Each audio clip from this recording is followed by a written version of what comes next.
بکریاں بھی کرتی ہیں بچے پیدا, گائے بھی کرتی ہے, لیکن بچے پیدا کر کے ان کی تربیت کرنا, اس کی وجہ سے آپ کے قدموں میں پروردگار نے جنت کو رکھا. کوئی ماں اگر یہ سمجھتی ہے نا کہ وہ صرف بچہ پیدا کرنے کے بعد ماں بنتی ہے, وہ بچے کے لیے تو اس کا رتبہ اور مقام سسٹین ہو جاتا ہے, لیکن خالق کے نزدیک جب تک وہ اس بچے کی تربیت نہیں کرتی وہ اس مقام اور مرتبے تک نہیں پہنچتی جس کو ہم ماں کہتے ہیں, جس کے قدموں کے تلے جنت ہے. اور استاد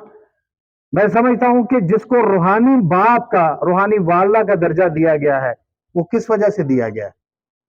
کہ استاد سکھاتا ہے. میں ڈاکٹر ہینا کو بتاؤں گا کہ علی احمد سیان صاحب کے ساتھ مل کے, میں بلکیس, مجھے ابھی آپ کے ڈرائیور نے بتایا ان کی ڈیتھ ہو گئی, ان کے ساتھ ہم نے بڑا کام کیا.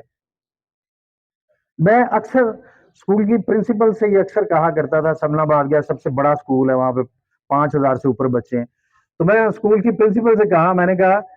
کہ آپ کے کتنے بچے ہیں؟ تو انہوں نے کہا کہ میرے 2 بیٹے ہیں, 1 بیٹی ہے. تو میں نے کہا آپ کی بڑی خواہش ہوگی کہ میرے بیٹے کو ایک سگڑ بیوی ملے اور ایک ایسی لڑکی میرے گھر میں آئے کہ وہ میرے پورے گھر کو سنبھال لے, میری بھی دیکھ بھال کرے. لیکن میں نے کہا آپ یقین کر لیجئے کہ یہ جتنی بیٹیاں آپ کے پاس زیر تعلیم ہیں یہ بھی کسی کی بہو بننے والی ہیں, اور ان کی بھی یہی خواہش ہے. اور اگر آپ ان کے لیے اس قسم کی بہو تیار کر رہی ہیں جو کہ معاشرے کے لیے, گھر کے لیے ناقابل قبول ہے, تو میں آپ کو لکھ کے دینے کے لیے تیار ہوں کہ آپ کی بہو بھی کسی ایسے اسکول میں کسی ایسے ہی پرنسپل کے انڈر تیار ہو رہی ہے. یہ ریسیپروکل ریلیشن شپ ہے, یہ ایک دوسرے سے جڑا ہوا ہے کہ آج اگر ٹیچر ان بچوں کی تعلیم کی ذمہ داری نہیں لیتی یا اس کے اوپر پورے طریقے سے اپنے فرائض منصبی کو سر انجام نہیں دیتی, تو یقین جانیے اس کا خامیازہ بقول اشفاق صاحب, کیا خوبصورت بات انہوں نے لکھی ہے. وہ کہتے ہیں کہ دھوکے کی عمر بہت لمبی ہوتی ہے. جب آپ کسی کو وہ دھوکہ دیتے ہیں تو وہ دھوکہ ختم نہیں ہوتا, نہ وہ دھوکہ مرتا ہے, وہ چلتا چلتا زندگی کے کسی سٹیج پہ آپ کے پاس پہنچ جاتا ہے. آج جتنے بھی teacher, I am not talking about the teachers we have in this school, میں جنرلائز کر رہا ہوں بات کو, کہ جتنے بھی ٹیچر اپنے فرائض سے غفلت برت رہے ہیں,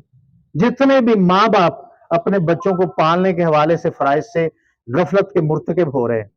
آپ یقین جانیں کہ یہ زمین, میرے بالکل بیک سائڈ پہ قبرستان ہے, میرے بزرگ یہیں پہ مدفون ہے, یہ زمین اس وقت تک آپ کو جگہ نہیں دے گی جب تک آپ کو اس گناہ کی سزا نہیں مل جائے. تو خدا را اس چیز کو سمجھیے, اس چیز کو سمجھیے, کیونکہ آج یہ ملک, آج ہم جس لیول پہ کھڑے ہیں ان میں بے شک ہمارے والدین کا, ہمارے ٹیچرز کا پہلے ہاتھ ہے, اور اس کے بعد ہمارے لیڈرز کا, کیونکہ یہ بھی کسی والدین کے پالے ہوئے ہیں, یہ بھی کسی ٹیچر کے پالے ہوئے ہیں, کسی ٹیچر کے صدائے ہوئے ہیں کہ جن کے آنکھوں میں, جن کے ہاتھوں میں, جن کے برین میں کسی کے لیے رحم نہیں ہے. اور آج لوگ 10 کلو آٹے کے تھیلے کے لیے اپنی جان قربان کرنے کے لیے تیار ہے. اور میں حیران ہوتا ہوں, میں بات کرتا ہوں کہ گندم پیدا کرنے کے حوالے سے ہمارا دنیا میں 7واں نمبر, اور آٹا لینے کے لیے ہم لوگ در بدر. اور اس پالیسی کو کون بناتا ہے, اس ملک کو کون چلاتا ہے, کون اون کرے گا اس ذمہ داری کو کہ یہ کس کا قصور ہے؟ تو میری والدین سے گزارش ہے کہ خدا را آنے والا وقت بڑا مشکل ہے, دنیا بدلنے جا رہی ہے. ایک ریسرچ ہے کہ میم بجاج موٹر سائیکل انڈیا میں بنتی ہے, 92 میں 24,000 موٹر سائیکل ایک سال میں بنتی ہیں, اور ان کو کتنے لوگ بناتے ہیں؟ 12,000 مزدور وہاں پہ کام کرتے ہیں. اور 2008 میں وہاں پہ 50,000 موٹر سائیکل بنتی ہیں, اور ان کو بنانے والے کتنے لوگ ہیں؟ 5,000. کتنی مزدوری کے رستے بند ہو رہے ہیں, اور خاص طور پر ان بچیوں کو تو برسر روزگار کرنا بہت ضروری ہے, کیونکہ انہوں نے آگے جا کے اگر کسی کا ڈیپینڈنٹ ہونا ہے تو آپ یقین جانیں کہ جب تک ان کی زندگی پہ وہ عذاب مسلط رہے گا, اس کا گناہ شاید آپ کو قبر میں بھی ملتا رہے. تو خدا را ان بچیوں کو خاص طور پہ اس انداز سے پالے, ان کی تعلیم و تربیت اس انداز سے کریں کہ یہ ڈیپینڈنٹ نہ ہو, انڈیپینڈنٹ ہو, تاکہ کل کو انہیں کوئی چوڑیاں خریدنے کے لیے 50 روپے لینے کے لیے ایسے نہ ہاتھ کرنا پڑے, انہیں کوئی مہندی خریدنے کے لیے 20 روپے لینے کے لیے ایسا ہاتھ نہ کرنا پڑے. تو کیوں نہیں آپ کا دل پھٹتا, کیوں نہیں دل دہلتا؟ کہاں سویا ہے آپ کا دل کہ جس کے بارے میں مسالے بنی ہیں کہ جی ایک بچے نے ماں کا کلیجہ نکالا, اور اس کی بیوی نے فرمائش کی تھی جب وہ بچہ کلیجہ نکال کے بھاگا